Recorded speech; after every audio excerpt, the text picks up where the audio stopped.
khatam Al-Quran atau 24 jam kita sholat bukan lagi 5 kali sehari, tapi seumpama 50 kali sebagaimana perintah Allah.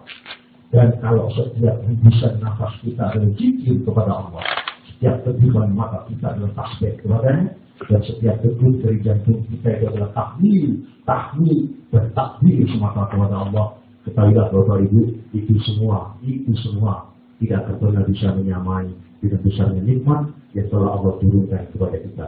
Oleh karena itu wajib bagi kita hukumnya, wajib untuk berterima kasih kepada Allah, bersyukur kepadanya. Minimal di setiap hembusan nafas kita, di setiap helaan nafas kita, mengucapkan kalimat hamdalah, alhamdulillahirabbil alamin. Yang kedua tentu salam dan selawat terus-menerus kita aturkan kepada Rasulullah Muhammad sallallahu alaihi wasallam. Karena beliau kita bisa mengerti yang hak itu hak dan yang batil itu batil. Karena Nabi Pak, kita bisa nyaman hidup berselimutkan iman. Semoga kelak kita menghadap kepada Allah masih membawa selimut keberimanan. Amin. Amin ya rabbal alamin. Suatu saat Nabi kita Nabi Muhammad sallallahu alaihi wasallam bersabda, "Nikmatani maghnun fihima katsirun minan nas, as-sihhatu wal faragh." Ada dua nikmat yang kebanyakan manusia melalaikan kedua nikmat itu, tertipu dengan kedua nikmat itu. Padahal kedua nikmat itu Taiwan begitu dekat, bahkan menyatu dengan jiwa manusia. Tapi justru kebanyakan manusia tertipu melalaikan kedua nikmat itu. Nikmat apakah itu? Rasulullah sepakat. Sehat misalnya Pak, sehat. Bapak Ibu berjalan dari tempat yang agak jauh, lokasi kita ngaji, agak capek dikit. Pernahkah kita sambil duduk ngomong, alhamdulillah, sambil terabak kaki itu, ternyata jalan itu enak. Pernah ngomong itu? Hampir dipastikan kita nggak ngomong. Pernahkah Bapak Ibu meraba dada sebelah kiri ini, rasakan degup jantung itu, terus setelah merasakan degup getaran jantung itu, terus kita berkata kepada Allah, alhamdulillah ya Allah, ternyata jantung sehat itu adalah nikmat. Hampir dipastikan kita nggak pernah ngomong gitu. Baru setelah Allah kasih kemampuan, alhamdulillah, baru tahu rasanya jalan itu adalah nikmat. Baru setelah Allah cabut itu rasa susah, kenikmatan. Makanya Bapak Ibu yang dimuliakan oleh Allah, mumpung sama Allah dikasih kita kenikmatan sehat, nikmat sehat, manfaatin. Jangan sampai kita lalai dengan kesehatan yang Allah berikan kepada kita. Dan juga jangan sampai kita tertipu dengan kesehatan. Maksudnya tertipu dengan kesehatan.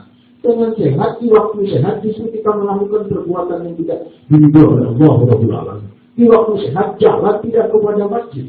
Jangan tidak kepada majlis taklim, tapi jangan ke tempat-tempat maksiat. Alhamdulillah. Ini yang pertama, nikmat yang pertama yang kata Nabi banyak dilupakan oleh manusia. Yang kedua kata Rasulullah Muhammad sallallahu alaihi wasallam, yaitu al-faragh. Faragh itu kesempatan. Kesempatan itu juga sebuah nikmat yang luar biasa. Suatu saat Imam Al-Ghazali itu pernah bertanya kepada murid-muridnya. Biasa di kalangan guru-guru tasawuf, murid itu disebut anak. Ya auladi begitu biasa. Wahai anak-anakku, tahukah kalian gerangan apa yang paling jauh dari kita? Maka pada waktu itu perempuan menjawab, oh yang paling jauh bulan saya, guru yang paling jauh. Tapi dibantah oleh murid yang lain. Tidak ada yang lebih jauh dari bulan, matahari. Dibantah lagi oleh murid yang lain. Tidak mas, yang lebih jauh dari matahari ada bintang-bintang. Maka Imam Al-Ghazali mengenai anak-anakku wa auladi, wahai anak-anakku, apa yang kalian sebut itu semuanya memang jauh dari kita. Tapi ada sesuatu tempat yang begitu jauhnya, dan itu lebih jauh dari apa yang kalian sebut itu semua. Begitu jauhnya sekali kita pernah ke sana, Bapak Ibu, maka kita tidak akan pernah ke sana lagi. Apa itu? Masa lalu. Masa lalu. Dan kesempatan itu Pak, kesempatan itu 1 detik aja berlalu dari diri kita, 1 detik aja tidak kita manfaatkan, itu sudah menjadi masa lalu dalam kehidupan kita. Dan sungguh Bapak Ibu yang dimuliakan oleh Allah, Allah telah banyak memberikan kesempatan kepada kita. Seharusnya kita ambil dari mulai kesempatan harga. Apa contohnya kesempatan harga? Kita rata-rata usia 40 di sini ya. Kita ambil pukul rata-rata. Kalau usia 40, Akil balik biasanya berapa umumnya? 13, ada yang 14 ya. Oke, kita biar gampang hitungnya ya 15 akil balik. Artinya apa? Seorang dikenai mukallaf, terkena hukum, terkena kewajiban itu sejak umur 15. Berarti sholat yang Allah berikan sebagai kesempatan hanya sudah 25 tahun dia lakukan. 25 tahun Pak sholat. Itu artinya Pak, 17 rakaat kali 365 hari kali 25. Itu jatuhnya saya hitung 400.000 sekian rakaat. Kalau satu rakaat itu berapa kali sujud? Satu rakaat berapa kali kita sujud kepada Allah? Berapa kali kita rendahkan diri kita di hadapan Allah Rabbul Alamin? 2 kali kita sujud. Dan begitu berarti 2 kali 17 itu 34 Pak. Kali 365 kali 25 tahun jatuhnya 800.000 kali kita bersujud kepada Allah. 800.000 Pak. Bapak Ibu tahu tidak kenapa iblis diusir dari surga? Kenapa iblis didurhakai atau dilaknat oleh Allah Rabbul Alamin? Kenapa? Karena nggak mau sujud. Nggak mau sujud. Makanya iblis itu marah banget. Iblis itu menjelek-jelek kalau ada orang sujud, Pak. Makanya coba lihat. Nabi-nabi palsu semua itu. Semua ada cuma satu. Intinya hanya tinggalkan sholat. Sujud itu simbol sholat. Sholat itu adalah simbol sujud. Dan sujud itu paling dibenci oleh iblis. Tapi Allah paling mencintai orang yang sujud. Dalam sebuah hadis riwayat Imam Ahmad yang juga dinukil oleh Imam Muslim disebutkan tidak ada sesuatu yang bisa mendekatkan seorang hamba dengan sang penciptanya kecuali di waktu sujud. Nah kita sudah berapa ratus ribu sujud Pak. Itu usia 40. Belum yang usia 50. Ya kayak Bapak ini mau pensiun. Ini berapa ribu kali, berapa ratus ribu kali. Seharusnya kita sudah menjadi manusia dengan kesempatan kayak itu, manusia yang berkepribadian la khaufun 'alaihim wa la hum yahzanun. Berkepribadian orang yang tidak khawatir Pak terhadap apa yang belum terjadi dan tidak sedih kalau sudah terjadi. Tidak sedih kalau sudah terjadi dan tidak akan pernah kepikiran kalau belum terjadi. Udah kerja. Sekarang ini harus kita lakukan, ini harus kita lakukan. Tidak usah kita berpikir ke depan. Kalau kita terlalu banyak berpikir ke depan, dalam arti takut begini, terlalu menggunakan otak sebelah kiri, kita otak kanannya dari belakang, maka kita tidak akan pernah berjalan. Maka kita tidak akan pernah melangkah. Dia anak kecil. Anak kecil itu untuk berlatih tidak pernah berpikir, jatuh. Jatuh nanti sakit. Tidak pernah berpikir. Ya jalan aja. Dia berlatih tidak berpikir. Maka seharusnya seorang yang telah diberi kesempatan oleh Allah dengan sholatnya saja Pak, yang hari itu dia mampu bisa memiliki kinerja yang luar biasa dalam kehidupannya. Tidak hanya dalam pekerjaan duniawi, lebih-lebih dalam masalah ibadah kepada Allah Rabbul Alamin. Apalagi kesempatan ditambah dengan kesempatan tahunan. Apa kesempatan tahunan? Puasa. Puasa Bapak Ibu yang dimuliakan oleh Allah adalah kesempatan tahunan yang diberikan oleh Allah Rabbul Alamin. Rasul pernah bersabda begini, "Man shoma Ramadhana imanan wa ihtisaban, ghufirallahu ma taqaddama min dhanbi." Barang siapa yang berpuasa atas dasar iman kepada Allah dan atas dasar mengharap ridha Allah Rabbul Alamin, maka ghufirallahu ma taqaddama min dhanbi. Allah akan ampuni dosa-dosa yang lalu. Bersih Pak.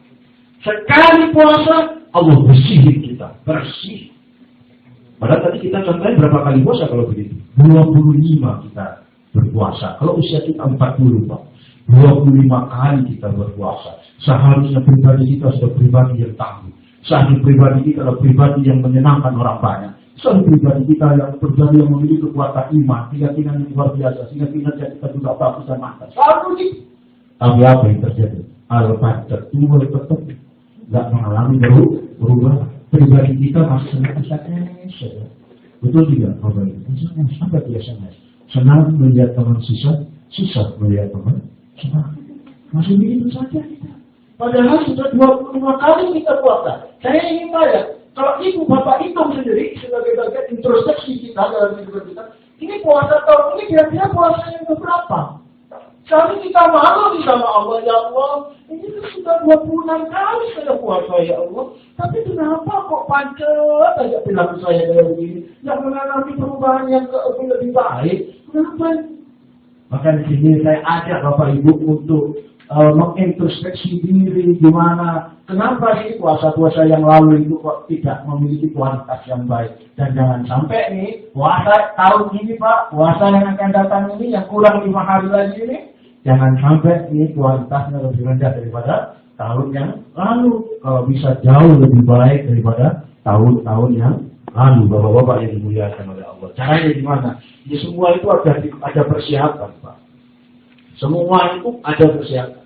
Segala sesuatu kalau kita ingin menggapai sesuatu harus disiapkan. Betul tidak? Ibu-ibu kalau yang sudah mau mantu, persiapannya hitungan hari atau hitungan minggu? Ya nggak hari, nggak minggu Pak Ustaz. Hitungannya apa?